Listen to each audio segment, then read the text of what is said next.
අපි උදේම මාකුර bus stand එකට ගියා. එතනින් අපි කටුනායක යන්න ඕන බස් එක ගත්තා.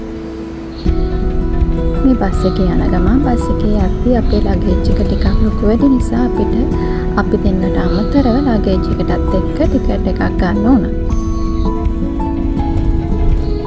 මේ හයිවේ දාලා අපි එයාපෝට් එක පැත්තට යන ගමන් මේ බස් එක අපේ එයාපෝට් එක ගාවටම යන්නේ නැහැ. හැබැයි අපිට ළඟටම යන්න පුළුවන් කමක් තියෙනවා. අපි ඉතින් මේ වෙලාවේ යන්නේ අපේ ෆ්ලයිට් එක උදේ තියෙන්නේ. ඒක නිසා තමයි උදේ පාන්දරම යන්නේ. 10:25ට තමයි ෆ්ලයිට් එක තියෙන්නේ. ඒ වුණාට පැය ගානකට කලින් අපි එයාපෝට් එකේ ඉන්න තීරණය කරා. අපි එයාපෝට් එකේ තියෙන ප්‍රොසෙස් එක දන්නේ නැති නිසා මීට කලින් අපි සිංගප්පූරේ යද්දී ටිකක් ලොකු ප්‍රොසෙස් එකක් තිබ්බා. හැබැයි අපි හිතනවා දැන් පොඩ්ඩක් ඇඩ්වාන්ස් වෙලා තියෙන නිසා එච්චර වෙලාවක් යන්නේ නැති වෙයි කියලා. කෝකටත් හොඳේ හින්දා අපි උදේ පාන්දරම යන්න පිටත් වුණා. ඊට පස්සේ අපි මේ බස් එක එයාපෝට් එක ගාවටම යන්නේ නැති නිසා ත්‍රිවිල් එකක් අරගෙන තමයි අපි එයාපෝට් එකට ගියේ. හෝල්ට් එකෙන් බහලා මේ අපි ඩිපාර්චර් එකට ඇතුල් වෙනවා. ඇතුල් වෙලා අපි යනවා දැන් මේ අපේ ලගේජ් උත් අරගෙන එයාපෝට් එකට අපේ ටිකට් පෙන්නලා ඇතුල් වෙන්න යන්නේ. ඊට පස්සේ ඉතින් ලොකු වැඩක් තිබ්බේ නෑ. අපි ඉතින් ටිකක් වෙලා වාඩි වෙලා හිටියා. ෆ්ලයිට් එකට ඇතුල් වෙන තව තැනකට යන්න ඕන. එතකන් තව අපිට වෙලා තියෙන නිසා අපි පොඩ්ඩක් එයාපෝට් එකේ ඔහේ වාඩි වෙලා හිටියා. ප්ලේන් යන හැටි බලලා කොහොමද ප්ලේන් එකක් ඇදගෙන යන්නේ ඒවා බලන එකත් හරි සුන්දර අත්දැකීමක් වුණා. ඉතින් අපි ඒවා ටිකක් බල හිටියා. දැන් අපේ ෆ්ලයිට් එක වෙලාව ළඟ නිසා අපි ගේට් එක කිට්ටුව තැනකට ආවා. මේ අපි ෆ්ලයිට් එකට නගින්න යනවා. Exit B. Except දැන් අපි exit ෆ්ලයිට් එක B. යන්න හදන්නේ. During evacuation, leave your hand luggage. If smoke is මේ present, සිද්ධ keep වෙන්නේ low අපිට and ෆ්ලයිට් follow එකේ the යද්දී path අපි lights to මොනවද the කරන්න nearest ඕන exit දේවල් as කියලා අපිට indicated. ඉන්ස්ට්‍රක්ෂන්ස් දෙනවා. A copy එතනදී of this safety information card is in your seat මේ සිද්ධ pocket. වෙන්නේ අර අපි Please read it වාඩි වෙලා carefully. බලන් හිටපු තැනදී අපි දැක්කනේ ප්ලේන් Passengers ඇදගෙන seated යනවා next to an වාහනයක. emergency ඒ වගේ මේ exit ප්ලේන් are එකත් requested ඇදගෙන to study යනවා. the මම operation හිතන්නේ of රනවේ each එක exit in the ගාවටම safety ඇදගෙන card. යන්නේ නැහැ. ටිකක් As දුරක් this is a ඇදගෙන යනවා. ඊට non-smoking පස්සේ ප්ලේන් flight, එකම තමයි please do යන්නේ. not smoke throughout the මම flight. හරියට මේක ගැන දන්නේ Smoking in the නැහැ. toilet will activate අපිට the පේන්නේ smoke නැහැ ඇත්තට alarm. මොකද්ද වෙන්නේ කියලා. Thank you ඉස්සරහා for your ඉන්නත් නම් අපිට attention. පේනවා ඇති. හරි අපි මේ දැන් ඉන්නේ අහසේ. අපි දැන් යනවා මේ වලාකුළු වලටත් උඩේ. හරිම ලස්සන අත්දැකීමක් ඒක. වලාකුළු අපිට වඩා පල්ලෙහෙන් තියෙනවා දකින්නවා කියන්නේත් හරි අමුතුයි. ඊට අමතරව පොළව පේනවා, අපේ රට පේනවා. හරිම ලස්සනයි කොළ පාටට පේනවා. හරිම ෂෝක් අත්දැකීමක්. හැබැයි ටිකක් බයත් හිතෙනවා. මේ මට ඒ ටික රෙකෝඩ් කරගන්නත් බැරි වුණේ ඒක නිසා තමයි. අර වලාකුළු අතරින් ටිකක් උඩට යද්දි ටිකක් ගැස්සෙනවා ෆ්ලයිට් එක. ඒ වෙලාවේ පොඩ්ඩක් බය හිතෙනවා. මේ ෆ්ලයිට් එක ටිකක් හරවනවා. නමුත් අත්දැකීමක් ඇති. පොඩ්ඩක් බය හිතෙනවත් එක්ක හැබැයි ප්‍රශ්නයක් නැහැ. අපි ගියේ එයාලයින් එකත් හරිම සේෆ් එයාලයින් එකක්. ඒක නිසා කිසි ගැටලුවක් වුණේ නැහැ. මේ අපි යන ගමන් අපිට පැය 3කට විතර ආසන්න කාලයක් තිස්සේ මේ ෆ්ලයිට් එකේ එන්න වුණා. දැන් අපි ඇවිල්ලා ඉන්නේ මේ මැලේසියාවට කිට්ටුවට. අපේ කෝලාලම්පුර එයාපෝට් එකෙන් තමයි අපි මේ බහින්න ලෑස්ති වෙන්නේ. එතකොට ඒ කිට්ටුවට ඇවිල්ලා ඉන්නේ. දැන් මැලේසියාව ආසන්න මුහුද අපිට පේනවා. නැව් හරි පොඩියට පේනවා. දැන් අපි මැලේසියන් මුහුද උඩ ඉන්නේ. ෆ්ලයිට් එක තව ටිකකින් එයාපෝට් එකට යයි. වැඩි වෙලාවක් නැහැ දැන්. මේ මැලේසියාව අපිට දැන් පේන්න අරගෙන තියෙන්නේ පොළොවට හොඳට පැහැදිලිව පේනවා අපිට පොළොව. හරිම ලස්සනයි ඒ අත්දැකීමක්. හරිම පැහැදිලිව පේනවා. අපි ගොඩාක් උඩේ ඉඳන් දැන් මේ මැලේසියාව කියන රටේ මම හිතන්නේ කෝලාලම්පුර වලට ආසන්න ප්‍රදේශය තමයි මේ අපිට පේන්නේ. එහි ගොඩාක් ගෙවල් තියෙනවා වගේම ගොඩක් කැලෑවත් තියෙනවා සහ ඒගොල්ලෝ ගොඩක් වගා කරනවා. අපිට තව ටිකකින් බලා ගන්න පුළුවන් මේ සේරම ටික එයාපෝට් එක ආසන්න ප්‍රදේශය.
මේ ඒ කටුපොල් වගාව තමයි මේ ලස්සනට මෙහෙම පේන්න තියෙන්නේ. ගොවිතැන් කරනවා වගේ ඒගොල්ලෝ ලස්සනට කටුපොල් වගා කරලා තියෙනවා. ඒගොල්ලෝ මහා පරිමාණයෙන් මේ දේ කරනවා ඒ රටේ.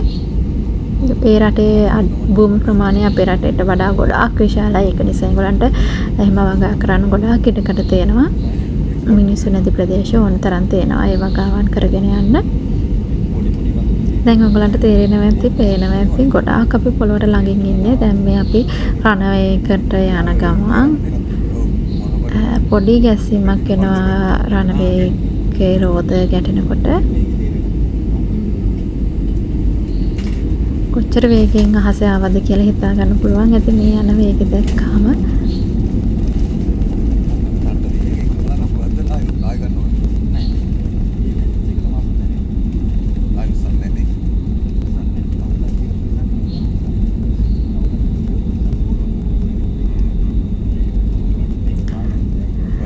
හරි ඔන්න දැන් ටික වේගය අඩු කරනවා. ඔහොම තමයි ඉතින් ෆ්ලයිට් එකෙන් අපි ආව ගමන ගොඩාක් හොඳ අත්දැකීමක් වුණා ඒක. අපිත් මේ කාලෙකින් යන්නේ අවුරුදු 2කට ආසන්න කාලයකින් පස්සේ මේ යන්නේ. හරි ඔන්න අපි එහෙනම් කුලාලම්පුර් වලට මැලේසියාවට ආවා. තාම පොළොවට අඩිය තිබ්බේ නැහැ. තාම ප්ලේන් එක ඇතුළේ හින්දා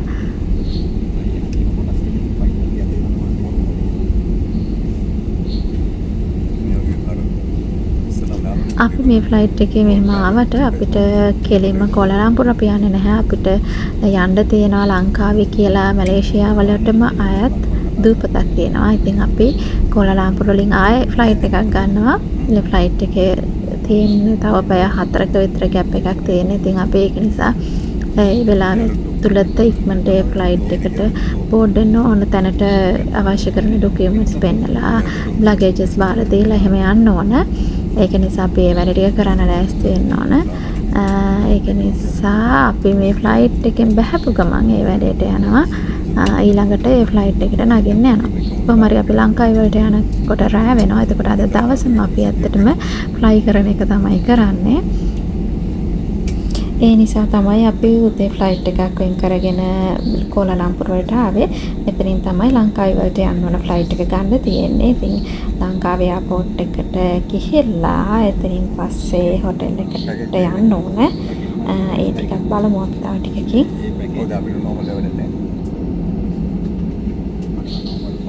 දැන් ඔන්න අපව ෆ්ලයිට් එකෙන් බස්සන්න ඕන තැනට ෆ්ලයිට් එක ගෙනගෙන නැත්තුවා. මේ අපි ෆ්ලයිට් එකෙන් බැහැලා අපි දැන් ලංකාවේ ෆ්ලයිට් එක ගන්න හදන්නේ. ඒකට කලින් අපි ලගේජස් බාර දෙන්න ඕන. මේ ඒක අපිට කරගන්න පුළුවන්කම තිබ්බේ. එයාලා ඇත්තටම ඩිජිටල් ටෙක්නොලොජිස් ගොඩක් පාවිච්චි කරන හින්දා අපිට කවුන්ටර්ස් වල ගොඩ වෙලා ඉන්න ඕනකම තිබ්බේ නෑ. කෙලින්ම ඒ ඩිවයිස් එක පාවිච්චි කරලා අපිට සිලෙක්ට් කරලා අපේ ලගේජස් වලට අලවන්න ඕන ස්ටිකර්ස් වගේ ඒවා ටිකක් හම්බ තියෙනවා. අපේ ටිකට් ඒවා තියෙනවා. ඒ සේරම print out ගන්න පුළුවන් මේ මැෂින් එකෙන්. ආයේ කවුන්ටර්ස් වල පෝලිං ගණන් ඉන්න තිබ්බේ නෑ. හරිම ක්ෂණයකින් ඒක සිද්ධ වුණා. ඊට පස්සේ අපි ලගේජස් ප්ලේන් එකට බාර දීලා අපි මේ බෝඩ් වෙන්න ඕන කරන ගේට් එක ගාවට යන ගමන්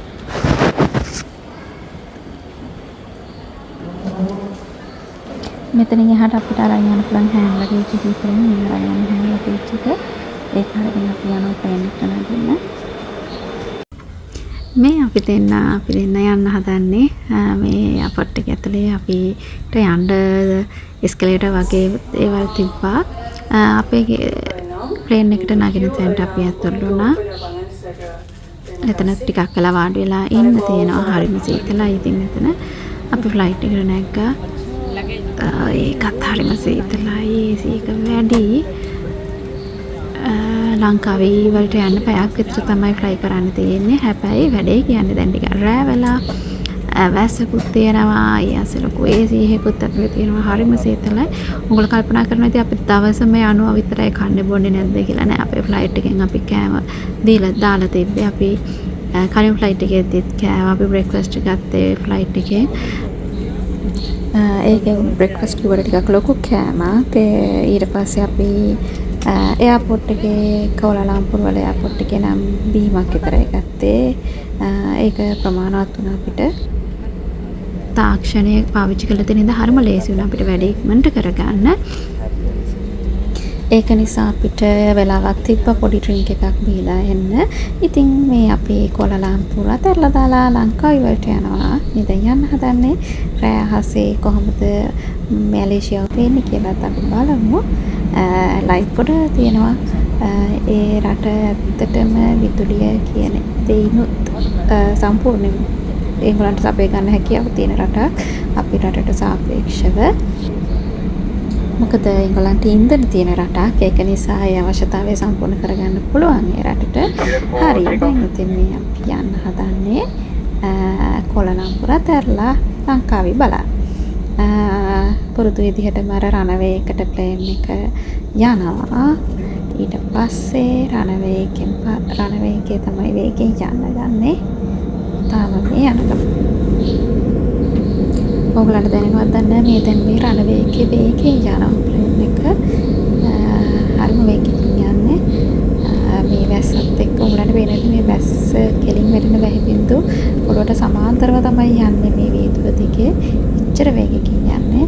මටත් ටිකක් අමාරුයි මේ ෆෝන් එක අල්ලන් ඉන්න මේ විදිහට. ඒකයි උදේ එද්දි මට බැරි වුණේ රෙකෝඩ් කරන්න ඒ ටික. යද්දි මම කොහොම හරි try එකක් දෙන්න බැලුවා කොහොම හරි මේ ටික රෙකෝඩ් කරගන්න. මේ අපේ අහසට දැන් නැක්කා. වැස්ස නිසා පොඩ්ඩක් පැහැදිලිව පේනවා මදි අහසේ ඉඳන් මැලේසියාව. ඒක වලට පේන තු ලයිට් කොට දාලා හරිම ලස්සනට පේන්න පටන් ගන්නවා. ටිකකින් ප්ලේන් එක ස්ටේබල් වෙන්න ගන්නවා. ඊට පස්සේ පුළුවන් අපිට රෙකෝඩ් කරගන්න.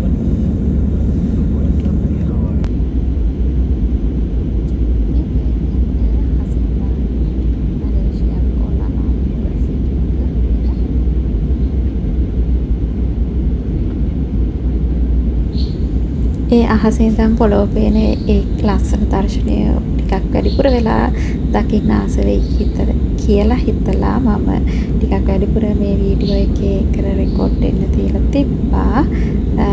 බලන්නකො ලස්සනට පේන හැටි. මට නිකන් ආස දර්ශනයක් ඒක නිසා මම ටිකක් දිගට තිබ්බා මේ කොටස. අහසට ලයිට් දාපුවාම රැට පොළොව පේන හැටි.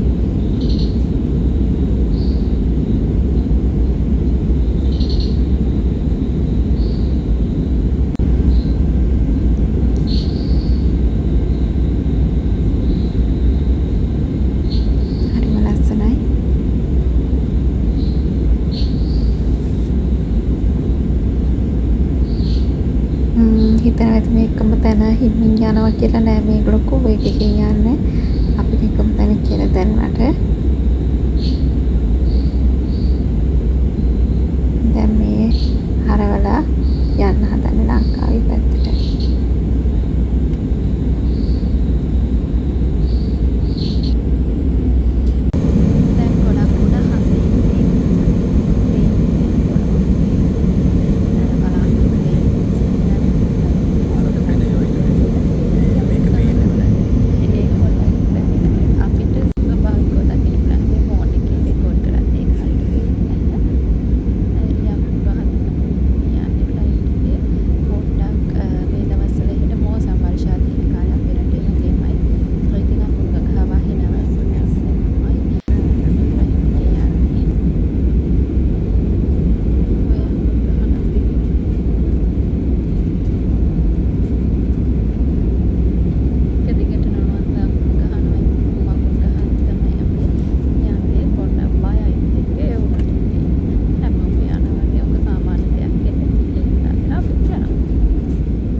ලංකාවේ අපි බැස එයාපෝට් එක එච්චර ලොකු එයාපෝට් එකක් නෙමෙයි. ඉතින් අපිට බහින්න උනේ එතන එයාපෝට් එක නවත්තපු තැනම පොළවට. ඊට පස්සේ අපිට කුඩ අරගෙන මෙන්න මේ විදිහට යන්න තිබ්බේ. සාමාන්‍යයෙන් අපි එයාපෝට් එක ඇතුළටනේ යන්නේ. කොලාලම්පුර වලදී බැස්සා මෙතන යන්න තියෙන්නේ මේ පොළවට බහලා කුඩයක් අරගෙන පයින් යන්න ඕනේ එයාපෝට් එක ඇතුළට. ඉතින් කුඩයක් ගත්ත අපි යනවා. ඉතින් එක ෂෝක් අත්දැකීමක්. අපි ප්ලේන් නවත්තන තැන පොළවේ ඉඳලා නැහැනේ වැඩි ඉතින්. ඒකත් අපි පොඩ්ඩක් වින්දා. දැන් අපි බලාගෙන මේ ඉන්නේ අපේ ලගේජ් එක අපි ගාවට එනකන්. ඉතින් ප්ලේන් එකෙන් බාපු ලගේජස් මෙන්න මේ වගේ එකක් පටියක් දිගේ යනවා. අපේ ලගේජ් එක අපි එනකන් ඉන්නේ. මම හිතන්නේ අපි දැක්ක අපේ ලගේජ් එක. ඉතින් අපහුව වටයක් එන්නේ ඉන්න වෙනවා. මොකද අපිට මග ඇටලා තියෙන්නේ වෙද්දි. ඒක පස්සෙන් දුහන් යනට වඩා ලේසි බලන් ඉන්න එක. ඊළඟ වටේදී අපි ගාවටම ලගේජ් එක එනකන්. ඊට පස්සේ ලගේජ් එක අරගෙන අපි යනවා එයාපෝට් එකෙන් එක්සිට් වෙලා අපේ හොටෙල් එකට. මේ ලංකාවේ එයාපෝට් එක කෑම තිබ්බ අපි ඒකෙන් තමයි ඩිනර් එකට ඕන කරන කෑම ගත්තේ. ඒ රටේ ගොඩක් තියෙන නාසි ගුරන් කෑම විදියට බත් අඩංගු කෑම විදියට. ඉතින් අපි කෑම එකක් ගත්තා. අපි එයාපෝට් එකෙන් එළියට එද්දී අපි හොටෙල් එකෙන් වාහනයක් එවලා තිබ්බා අපව පිකප් කරගන්න. අපි ඇත්තටම මුල් දවසේ ඉන්න තෝරගත්ත එයාපෝට් එක ලංකාවේ එයාපෝට් එක ළඟින්ම තියෙන හොටෙල් එකක්. ඒකට හේතුව අපි දවසම ෆ්ලයිට් එකේ පාරෙම එන එක තමයි කරේ. ෆ්ලයි කරපු එකම තමයි කරේ. ඉතින් පොඩ්ඩක් ඇඟේ තෙහෙට්ටුවක් තියෙන නිසා ඉක්මනටම හොටෙල් එකට යන්න ලේසි වෙන තමයි අපි එහෙම හොටෙල් එකක් තෝරගත්තේ. ඉතින් ඇත්තටම එයාපෝට් එකෙන් බහැපු ගමන් මේ හොටෙල් එකේ බෝඩ් එක පේන තරම් දුරක තිබ්බේ. ඒ වුණත් ඉතින් එයාලා ට්‍රාන්ස්පෝර්ට් දෙනවා කොහොමත් ඒ ෆැසිලිටි එකක් විදිහට. ඒක නිසා වාහනේ ඇවිල්ලා තිබ්බා. ඉතින් ඒක ගොඩක් හොඳ වුණා අපිට මේ වැස්සේ තෙමි ලගේජස් උස්සන් යන්න බෑනේ කොහොමද. ඒ ලේසිය තිබ්බා. ඉතින් අපි ඒ හොටෙල් එකට ගියා. මේ වාහනෙන් එයාපෝට් එකෙන් එළියට දානවා.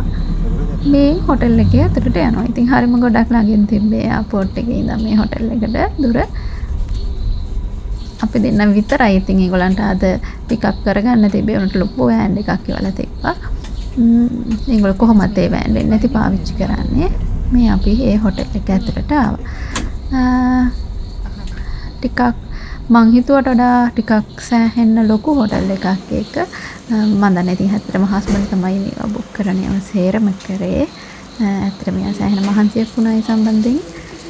මේ අපේ හොටෙල් එක අපේ ලගේජස් ඒගොල්ලෝ අරන් යනවා අපිට යන්න තිබ්බා. ඇතුල් වෙන්න ඕන කරන ඩොකියුමන්ට්ස් අපි යාලට පෙන්නන්න. ඉතින් එතකන් අපි පොඩ්ඩක් මෙතන වාඩි වෙලා හිටියා. ඇත්තටම අපේ හොටෙල් වගේ ඒගොල්ලෝ අපිට වෙල්කම් ඩ්‍රින්ක් එක ළඟට සර්ව් කරන්නේ නැහැ. අපි ගිහිල්ලා ග්ලාස් එකක් අරගෙන ඩ්‍රින්ක් එක පුරවගෙන බොන්න ඕනේ. ඉතින් කැමති නම් එහෙමයි යාලගේ හැටි. ඒ අපි ගිය හැම හොටෙල් එකකම අපි ඒ එක්ස්පීරියන්ස් එක ගොඩක් දුරට වින්දා. ඒක ඒගොල්ලන්ගේ ඒ ලක්ෂණ ටික තියෙනවා. ඉතින් අපේ වගේ ආගන්තුක සත්කාර ටිකක් අඩු රටක් එක අපිට සාපේක්ෂව. මේ අපි ලිෆ්ට් එක යනවා අපේ රූම් එකට. ඇත්තටම ගොඩක් මහන්සි. ඒක නිසා රූම් එකට ඉක්මනට යන්න පුළුවන් වෙච්ච එක ගැන සතුටු වෙනවා. ඉතින් මේ අපේ රූම් එක හිතුවට වඩා සෑහෙන හොඳ මට්ටමක රූම් එකක් ඒක. මේ බාත් රූම් එක පිරිසිදුවට තිබ්බා, පිළිවෙලට තිබ්බා. හැබැයි ප්‍රශ්න තිබ්බේ අපිට බෙඩ්ස් දෙකක් තිබ්බා. එහෙම ලොකු ප්‍රශ්නයක් නෑ. ඉතින් ඒකත් එයාලගේ දෙන විදිහ අපි දන්නේ නෑ කොහොමද කියලා. හැබැයි අපි හරියට බුකින් එක නම් කරලා තිබ්බා. මේ හොටෙල් එක